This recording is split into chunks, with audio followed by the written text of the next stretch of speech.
Hello.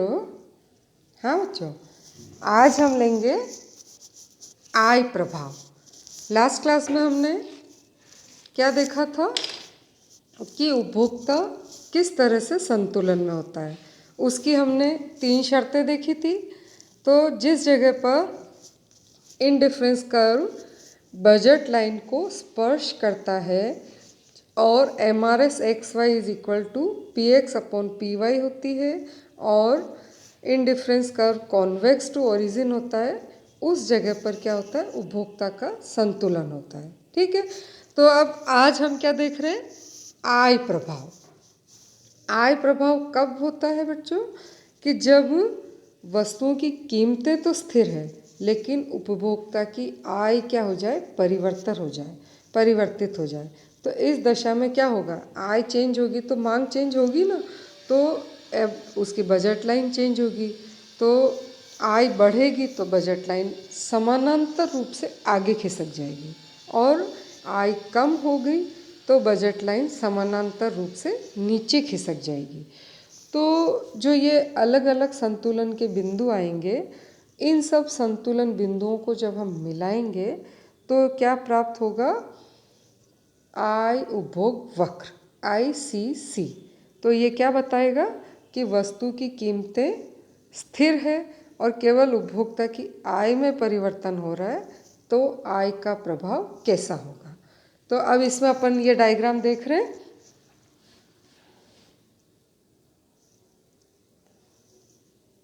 कि यहाँ पे क्या चीज़ है, खास बात बच्चों, यहाँ पे वस्तु की कीमतें स्थिर है, मतलब अब उनकी कीमतों का अनुपात भी स्थिर रहेगा। तो यहाँ पे जो बजट लाइन है आपकी, वो समानांतर रूप से ऊपर या नीचे होगी क्योंकि उनका अनुपात क्या है, कीमतों का स्थिर है। अब आप देखिए, सबसे पहले मान लीजिए कि आप अपन डायग्राम बना रहे हैं कि ये आपकी क्या है, Y एक्सिस और ये आपका X एक्सिस है। ठीक है, X एक्सिस पे हमने वस्तु X लिखी और Y एक्सिस पे हमने वस्तु Y लिखी। सबसे पहले आपकी बजट लाइन कौन सी है, मान लीजिए कि ये R1, ठीक है, R1 S1 आपकी सबसे पहले बजट लाइन है और इसके मान लीजिए आप IC2 के T बिंदु पर क्या है, संतुलन में है। IC2 के T बिंदु पर हम क्या है, संतुलन में है। ठीक है, ये आपका जैसे अभी संतुलन बताया था वही बात हो गई कि IC2 के हम T बिंदु पर संतुलन में है। अब मान लीजिए क्या हुआ कि उपभोक्ता की आय बढ़ गई तो बजट लाइन समानांतर रूप से ऊपर खिसक करके क्या हो गई, R3S3। क्या बन गई अब ये बच्चों, R3S3। ठीक है, R3S3 और इसके वो IC3 के बिंदु पर संतुलन में, IC3 के बिंदु पर वो संतुलन में है। ठीक है, अब वो कहाँ से, T से कहाँ आ गया, K पर आ गया। ठीक है, और अब मान लीजिए क्या हुआ कि उसकी आय किसी कारण से कम हो गई। अगर हम पहले R1 S1 पे थे और जब उसकी आय कम हो गई तो वो कहाँ आ गया, नीचे आ गया। तो नीचे भी हम समानांतर रूप से आएंगे और ये R2 R3 उसकी मान लीजिए क्या है कि ये एक बजट लाइन है जो कि कम आय पर है। अब इसमें वो IC1 के आप देखिए कि S बिंदु पर संतुलन में है। ये P लिखा हुआ है बच्चों, P बिंदु पर हम संतुलन में है। यहाँ पे उपभोक्ता कहाँ है, P बिंदु पर संतुलन में है। तो ये जो आपके P, T और K, इन तीनों बिंदुओं को हम मिला देंगे, किस किस को, P को, T को और K को। तो क्या प्राप्त होएगा आपका, इन तीनों बिंदुओं को मिलाया और एक कर्व प्राप्त हुआ हमको। इस कर्व को हम क्या कहेंगे, ICC। ठीक है, ICC या आय उपभोग वक्र या इनकम कंजम्पशन कर्व। ठीक है, आया समझ में बच्चों, बहुत ही आसान है ये। ठीक है, तो क्या किया हमने, जो उपभोक्ता का ओरिजिनल संतुलन था जो मैंने अभी आपको लास्ट क्लास में बताया था, उसी तरह का सबसे पहले हमने बनाया। उसके बाद ये देखा कि कीमतें स्थिर है लेकिन आय बढ़ गई तो वो ऊपर के इंडिफरेंस कर्व पे गया, और कीमतें स्थिर है लेकिन आय घट गई तो वो नीचे के इंडिफरेंस कर्व पे आया। तो ये इन विभिन्न संतुलन के बिंदुओं को P, T और K को हमने मिला दिया, तो ये क्या प्राप्त हुआ आपका बच्चों, ICC। अब इसमें आप खास बात क्या देख रहे हैं कि ये ICC ऊपर की तरफ जा रहा है।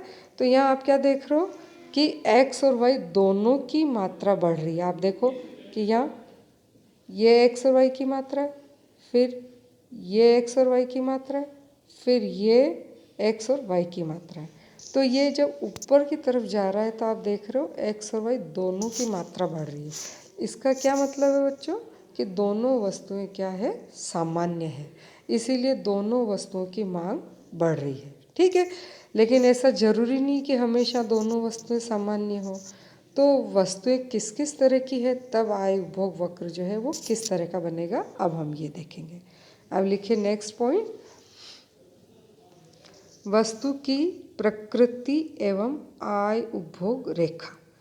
तो हमने देखा कि सामान्य परिस्थितियों में तो आय उपभोग रेखा जो है वो बाएं से दाएं ऊपर की ओर जाती है, जिसमें आय प्रभाव धनात्मक है। मतलब जैसे ही उपभोक्ता की आय बढ़ेगी, कीमतें स्थिर है, तो उपभोक्ता की मांग बढ़ती है। और यहाँ आप इस डायग्राम में देखा x और y दोनों की मांग बढ़ रही है। तो इसका मतलब ऐसी वस्तुओं को हम क्या कहते हैं, सामान्य या श्रेष्ठ वस्तुएं। ठीक है बच्चों, तो जब आय उपभोग वक्र ऊपर की ओर जा रहा है तब हम कहेंगे कि दोनों वस्तुएं सामान्य है या श्रेष्ठ है। ठीक है, लेकिन हमेशा ऐसा जरूरी नहीं। अब आप देखिए इस नेक्स्ट पेज पे,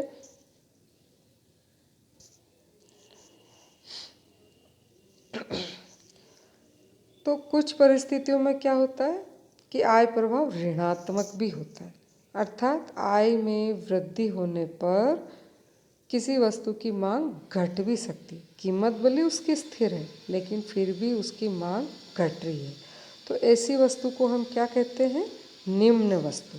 ठीक है, तो इसमें भी आप देखिए कि अलग अलग स्थिति हो सकती है। एक कौन सी, जब वस्तु x श्रेष्ठ है और y क्या है, घटिया है। ठीक है, और एक क्या है, जब वस्तु y श्रेष्ठ है और x निम्न है। आई बात समझ में, दोनों केस अलग अलग हो गए। तो मैं आपको पहला वाला केस बता रही हूँ, ये बनाइए कि जब x श्रेष्ठ है और y घटिया है। तो आप पहले डायग्राम बनाया आपने,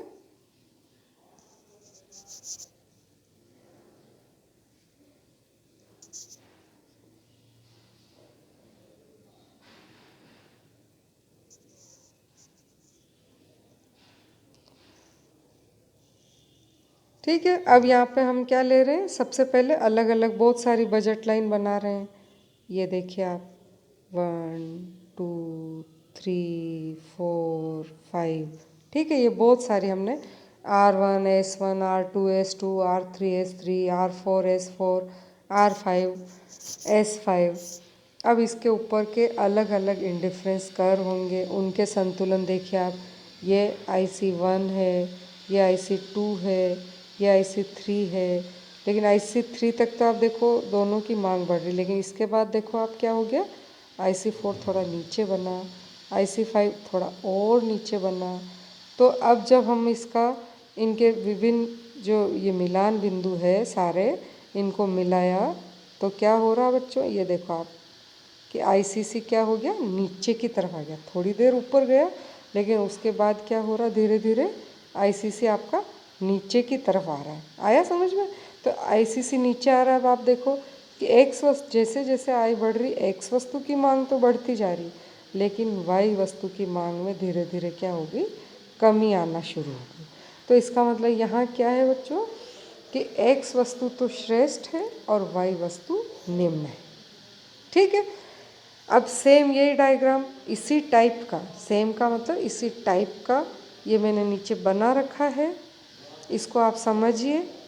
ठीक है, कि देखो आप कि यहाँ y श्रेष्ठ है, x घटिया, तब क्या हो रहा है, ICC क्या हो गया, कैसा बन रहा है, ये डायग्राम पूरा वैसे ही बनाना, बस मैं आईसीसी बता रही हूँ आपको।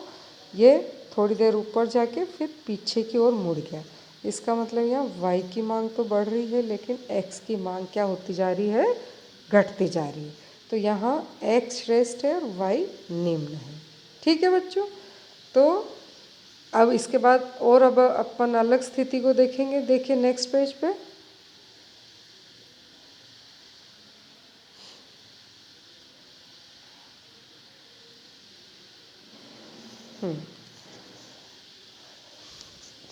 अब ये वाला देखिए आप, इसमें क्या हो रहा है कि मैंने दो तरह के डायग्राम और बनाए हैं। यहाँ पे आप देखें क्या है कि एक तो है, यहाँ पे देखिए पहला वाला जो डायग्राम है इसमें मैं बना रही हूँ वही चीज़ें वापस।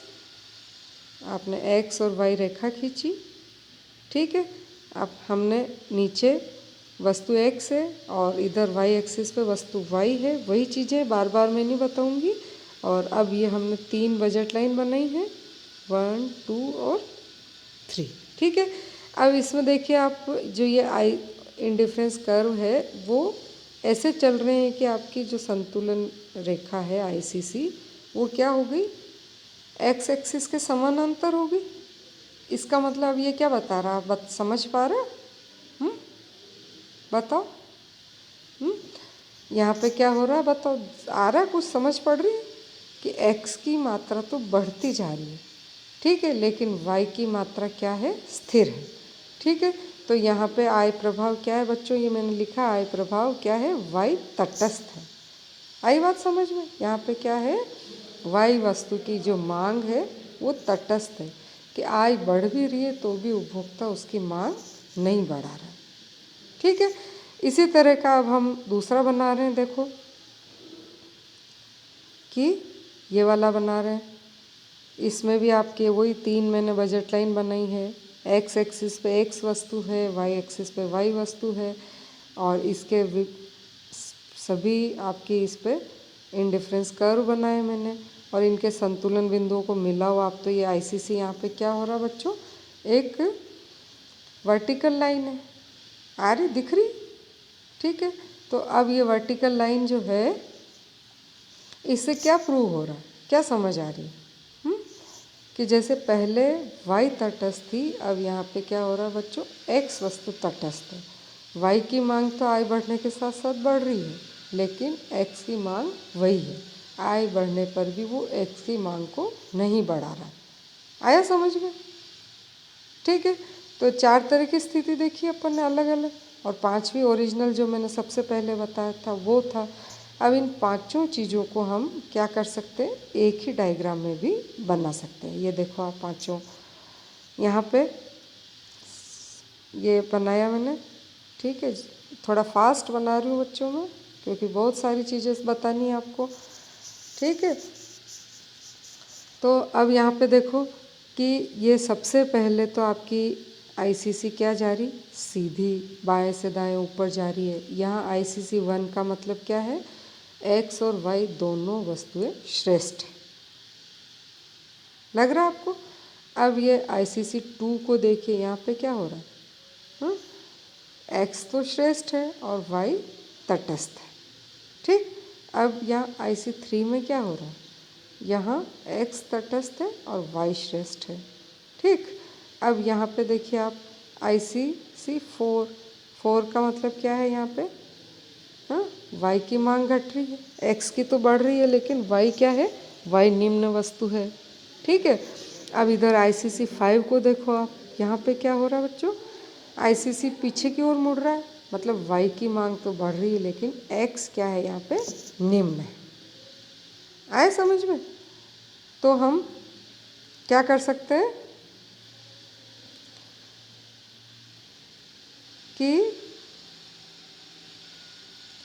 जब इसको आईसीसी को देख के हम क्या पता लगा सकते हैं कि वस्तु किस प्रकार की है। 5 स्थितियों को मैंने आपको बताया। अगर ये बाएं से दाएं ऊपर जा रहा है तो दोनों वस्तुएं श्रेष्ठ है।